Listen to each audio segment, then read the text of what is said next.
You know that feeling. You're sitting in a room full of people who love you, family, friends, voices you know by heart. And yet, you feel completely alone, like there is a pane of glass between you and them. Like you are watching a movie of your own life, but you aren't the actor. You're just the audience. Or you're lying in your own bed, in your own home, surrounded by everything you worked for, the clothes, the devices, the plans for tomorrow. And something inside you whispers, "This doesn't feel like mine."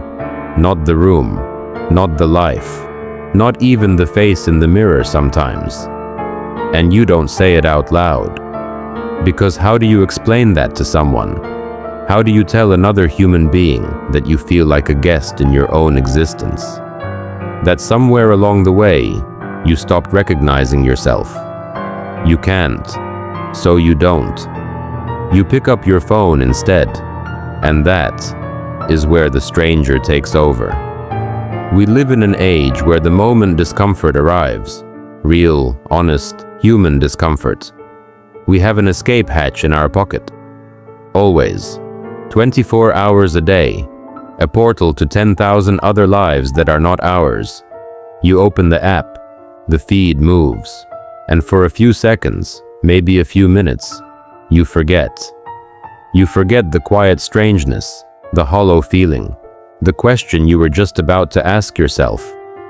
Who am I when no one is watching? And that's the design. That's not an accident. The algorithm doesn't want you present. It wants you hungry. It feeds you just enough, a laugh, a spark of outrage, a moment of beauty that belongs to someone else, to keep you reaching. Always reaching, never arriving. Think about what you actually do when you scroll. You watch someone else's morning, someone else's body, someone else's relationship, their kitchen, their vacation, their grief, their joy. You consume life that is not yours, and slowly, quietly, you start to outsource something sacred, your desire, your sense of what you want, what you value, what a good life even looks like. You hand it to a machine, and the machine hands it back to you, shaped and curated and filtered through 10 million other people's choices. You didn't choose what to want this morning. The feed chose for you. You didn't choose to feel inadequate about your body. The algorithm showed you a shadow and told you it was reality. And now you're living a life assembled from fragments of other people's performances, and wondering why it doesn't feel like yours. That's not weakness. That's not laziness. That is what happens when a human being loses contact with themselves. And a man named Arthur Schopenhauer saw this coming, nearly 200 years before the first smartphone ever existed. Schopenhauer was not a comfortable man to read. He wasn't trying to make you feel better. He was trying to show you something true. And truth, real truth, rarely comes wrapped in warmth. He believed the world operates on two levels. The first level he called representation. This is everything you can see, touch, scroll through, consume. The surface of things, the image, the appearance, the performance. Everything the world looks like from the outside. Your social media profile. Representation, the news cycle. Representation, the version of yourself you show at work. The second level, the deeper, more terrifying level, he called the will. The will is not your conscious choice. It's not your intention. It's not the version of yourself you present to the world. The will is the blind, relentless force underneath all of it. The hunger that keeps driving you forward, even when you don't know what you're driving toward. The thing that makes you reach for your phone at 2 in the morning, not because you decided to, but because something in you needed to escape. Schopenhauer borrowed an ancient concept to describe what we live inside. The G-veil of Maya, the veil of illusion. The idea that what we perceive as reality is actually just a shadow of something deeper, something we can barely access. The screens are the new veil. What you're watching on your feed is not life. It is a representation of life, curated, compressed, performed. Someone else's highlight reel, someone else's shadow on the wall, and you've been mistaking the shadow for the sun. He said something that I want you to sit with. Man can do what he wills, but he cannot will what he wills. Read that again, slowly. You think you chose to pick up your phone just now. You think you chose to click on this video, to open that app, to spend another hour inside someone else's world. But something deeper chose for you. Your conscious mind arrived after the decision was already made. You showed up to a party that started without you, in your own head. And you've been doing this every day, telling yourself you're in control of your attention, your desires, your direction, while the will underneath quietly steers you wherever it wants to go. This is not fatalism. This is not an excuse.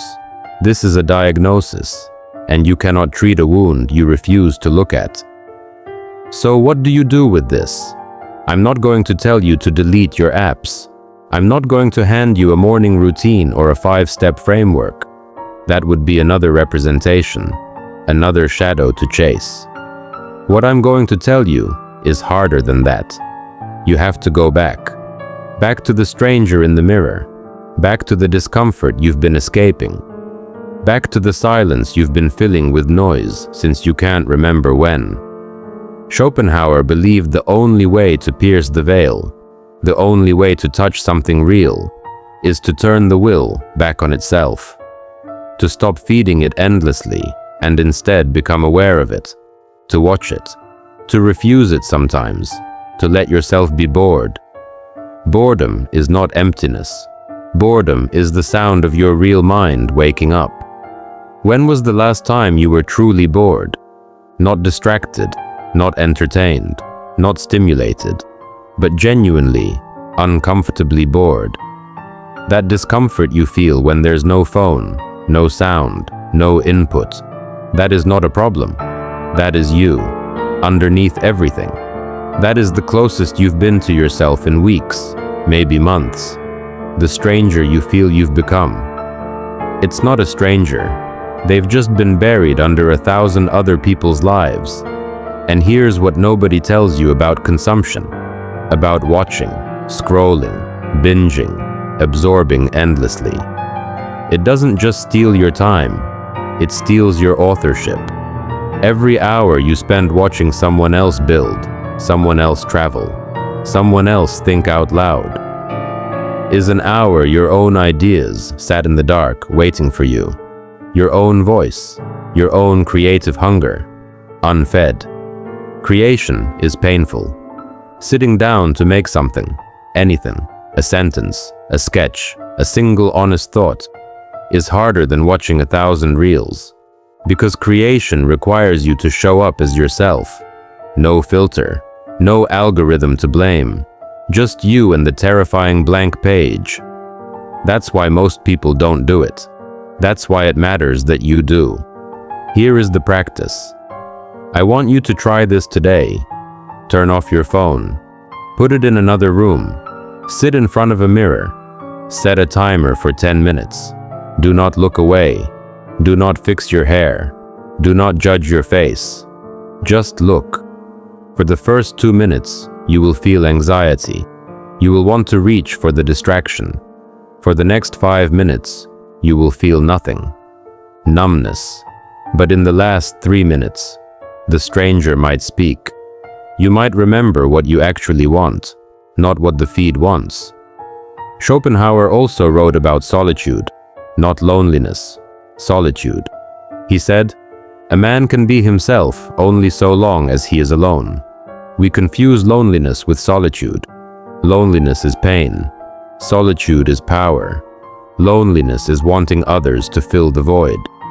Solitude is sitting with the void until it becomes solid ground. You felt this. You know the feeling. Maybe it was on a walk where you forgot to check your phone.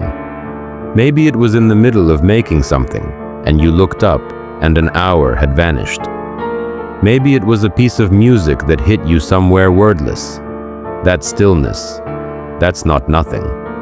According to Schopenhauer, that might be the closest a human being gets to truth.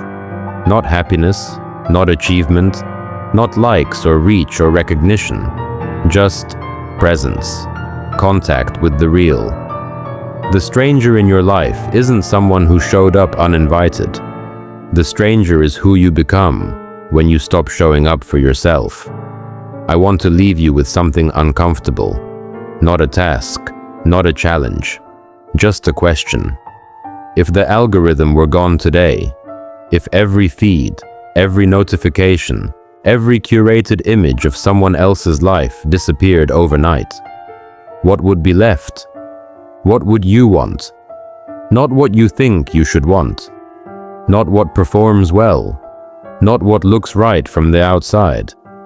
What does the thing underneath, the will, the real you, the voice that speaks before you have time to edit it, what does that want? Sit with that. Don't answer quickly. Let the question breathe.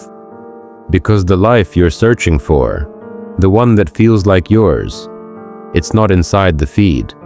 It never was. It's on the other side of the silence you've been running from, and it's been waiting for you. If this reached something in you, something you don't have words for yet, drop it in the comments. One word, one sentence, whatever's true. I read them, everyone. And if you want to keep going deeper into the questions that matter, the ideas that actually change how you see, subscribe. Not for content, but for the practice of waking up.